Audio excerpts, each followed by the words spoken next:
Assalamualaikum warahmatullahi wabarakatuh. Perkenalkan, nama saya Rahma Puji Lestari dari kelas Ekonomi Syariah E semester 5 dari IAIN Ponorogo dengan NIM 401190156. Baik, di sini saya akan menjelaskan mengenai tentang PMT dan BEP. Video ini dibuat untuk memenuhi tugas UTS mata kuliah aplikasi komputer LKS. Baik, langsung saja kepada materi yang pertama, ialah mengenai soal PMT atau kepanjangan dari PMT itu ialah Periodic Payment for an Annuity.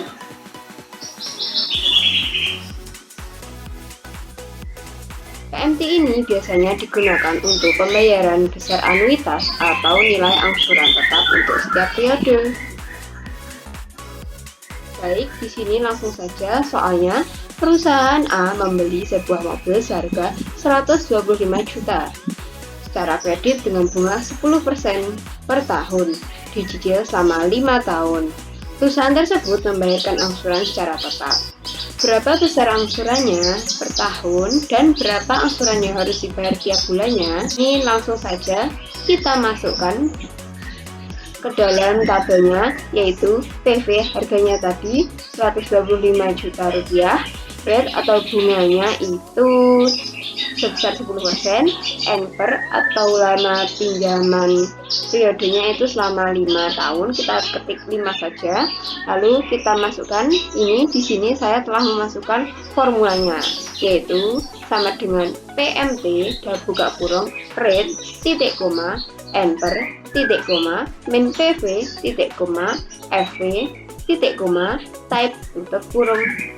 Namun ini FV dan type ini hanya opsional ya, artinya bisa diabaikan jika tidak diperlukan atau tidak terdapat di soalnya. Di soal saya ini tidak terdapat FV dan type, maka yang dimasukkan nanti hanya rate, NPR, dan min PV-nya. Langsung saja kita aplikasikan kepada penghitungannya. Angsuran per tahun PMT-nya itu kita ketik sama dengan, lalu kita ketik PMT, lalu buka kurung, kita lihat rate-nya tadi berapa, sebesar 10%. Kita klik yang 10%, lalu kita titik koma. Ini tergantung dari versi Excel laptopnya ya, ada yang titik koma, ada yang koma. Kebetulan di versi laptop saya ini menggunakan titik koma, jadi kita lanjutkan. Setelah rate-nya tadi titik koma, kemudian kita klik NPR-nya atau lama pinjamannya, lalu kita klik lagi titik koma. Selanjutnya baru kita masukkan min dari PV. Nilai ini dibuat negatif agar hasil akhir formulanya memiliki nilai yang positif. Kita klik PV-nya. Karena FV dan type-nya tidak ada, maka langsung kita tutup kurung. Kemudian baru kita enter. Menghasilkan angsuran per tahunnya atau PMT-nya itu sebesar 32.974.685 sekian rupiah. Selanjutnya, itu kan angsurannya untuk 1 tahun. Kemudian berapa sih angsurannya untuk per 1 bulan? Jadi, ini perhitungannya angsuran per bulan itu menggunakan buka kurung PMT per 12. Kenapa kok 12? Karena dalam 1 tahun itu ada 12 bulan. Baik, langsung saja kita klik sama dengan, lalu kita ketuk bagian PMT yang per tahun itu tadi, garis miring, ini tanda pembagi ya, lalu kita klik 12 dan kita enter. Untuk angsuran per bulannya diketahui menjadi 2.747.890 sekian rupiah.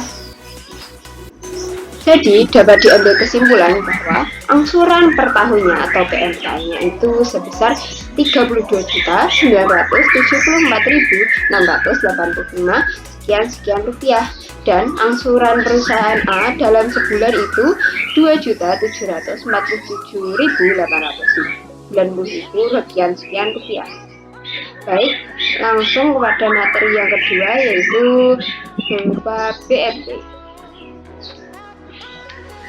BIP ini sudah kita tulis beberapa deskripsi dari tabelnya ya, yaitu biaya fixed cost totalnya itu terdiri dari biaya distribusi sebesar 45 juta, sewa gedung sebesar 22 juta, angsuran mobil ini kan masih kosong. Angsurannya mobil kita ambil dari PMT yang sebelumnya. Kita ambil yang ini, angsuran per bulannya, kita klik kanan, lalu kita copy, kemudian kita kembali kepada bagian BIP dan kita paste di sini, kita klik paste, kemudian kita pilih yang bagian link. Ya, ini adalah pengaplikasian dari copy paste link. Selanjutnya kita akan mencari mengenai tentang fixed cost-nya, yaitu totalnya kita cari dari total dari seluruh biaya fixed cost-nya, yaitu dari biaya distribusi, sewa gedung, dan angsuran mobil yang ditotal. Kita klik sama dengan, ini ada dua macam cara ya, dengan cara menggunakan simbol plus tiap transaksi itu ditambahkan, atau ada juga dari sum atau tulisannya itu sum. Baik, kita coba saja yang bagian sum. Ini kita buka kurung, lalu kita jumlahkan dari 3 bagian ini, lalu kita tutup kurung dan kita enter. Sehingga menghasilkan Rp69.747.890. Setelah mengetahui total fixed cost-nya, kita harus menjumlahkan total dari variabel cost. Variabel cost ini merupakan biaya variabel per unit.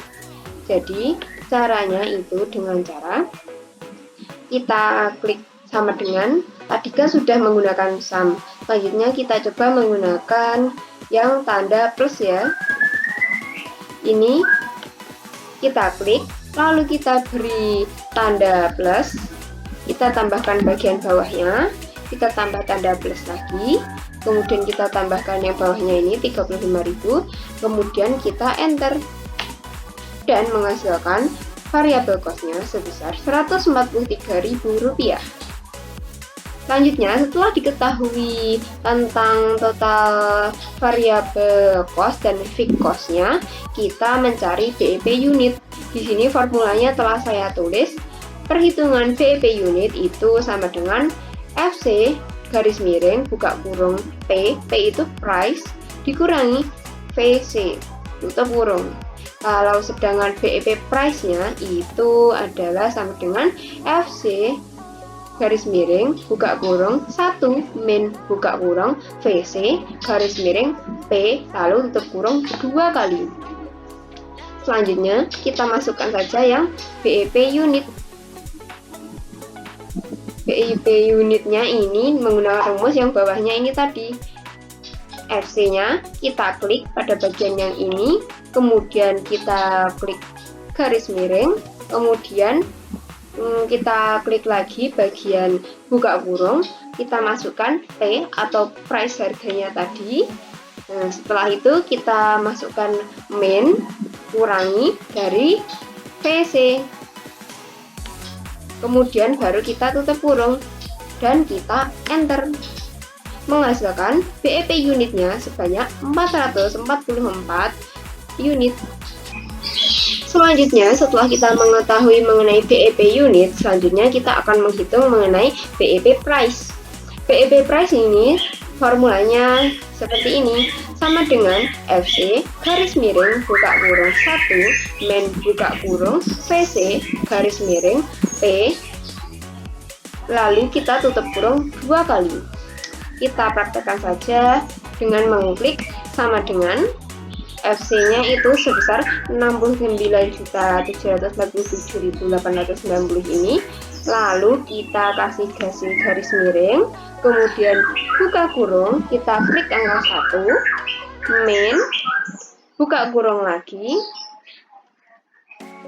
min, kemudian kita beri buka kurung lagi, VC-nya itu sebesar 143.000 ini tadi, kita garis miring, lalu kita klik pada bagian price sebesar 300.000, kemudian baru kita tutup kurung 2 kali.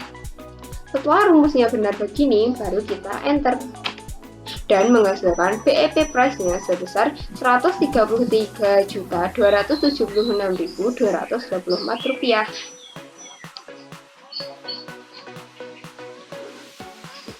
Jadi diketahui dari perhitungan ini bahwa BEP akan terjadi ketika perusahaan tersebut mencapai produksi sebanyak 444 unit dan BEP akan terjadi ketika pendapatan perusahaan mencapai Rp133.276.224. Sekian yang dapat saya sampaikan, banyak kurangnya mohon maaf. Wassalamualaikum warahmatullahi wabarakatuh.